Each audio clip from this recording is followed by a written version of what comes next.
Hey, it's Brian Bennett. I'm a pastor and life and leadership coach. And I want to take a moment to unpack a key component of emotional intelligence called self-awareness. It's a simple idea, but it's very powerful and it's essential for leaders, and it can make or break a leader. So I just want guys to think through self-awareness and that like this is for first us to be self-aware of our emotions. So just as a leader, am I aware throughout the day what I am feeling?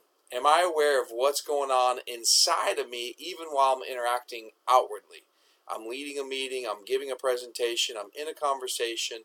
Am I in tune with what's happening, what motions that I'm feeling, even the physical sensations of the tightness that I might be feeling in my body or in my fist or in my chest or a lump in my throat or my face turning red? So am I aware of my emotions? And for some of us, that's a tough place to get to. So one of the keys then is to think about, am I aware of my outward physical sensations or those types of indicators, as we talked about, a lump in the throat or a tightening of the fist or the face getting red.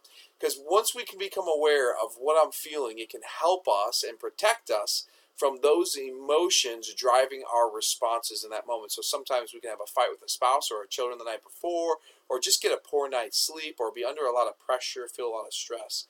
And accidentally, or maybe on purpose, we can take that out on a team member or a coworker or even a boss. Or we can let that drive our response in a difficult conversation, but our response is more about what's happening at home than it is about that conversation. So to be aware of our emotions, and one of the helpful things to get aware of those emotions is to be aware of our physical sensations that we're experiencing, that are a reflection of our emotions. The second thing, as we think about growing in awareness, is to be aware of how we act. Sometimes we're very aware of the tone of our voice, and before anyone else says something, we know our tone was out of place. Sometimes we're unaware that we're raising our voice, or that we cut someone off, or that in the meeting what we said was hurtful to someone else. Even if it was unintentional, maybe everybody else in the room thought, wow, I can't believe he said that or she said that.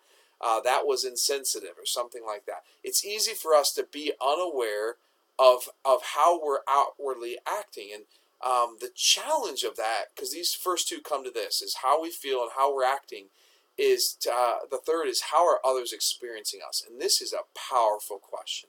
If we would think more about this question, I'm not talking about being a slave to people's approval or just trying to be who everyone around us wants us to be, but I'm talking about what is the impact of our presence on the other people in the room. How are they feeling from our time that we're in the room, and from our words and our actions and our attitude and our energy? What are they picking up on? What are they sensing?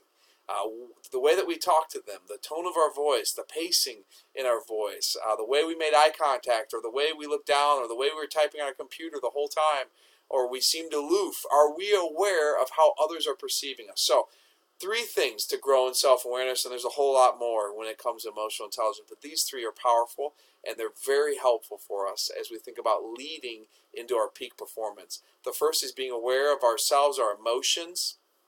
And even then, our physical sensations might be a better starting place if we aren't aware of our emotions. Maybe start with the physical sensations. Those are a little easier to track sometimes until we can dive into our emotions. The second thing is to be aware of our actions and our behaviors. And the third thing is to be aware of how is our presence making other people feel. That last question especially is so powerful. All those questions are helpful. So take a moment, reflect on those. I would personally love to hear what you think and enter into a dialogue. So send me an email or reach out to me, and if you will, share those. Also, want to invite you to join us next Monday, September 12th, for a peak performance live call from 8 to 8:30 p.m. We're going to have 10 to 15 minutes of just presenting some principles, and then we're going to enter into some dialogue and some discussion. So I'd love to have you join me. You can find out more information by going to strategicleadershipcoaching.co/group.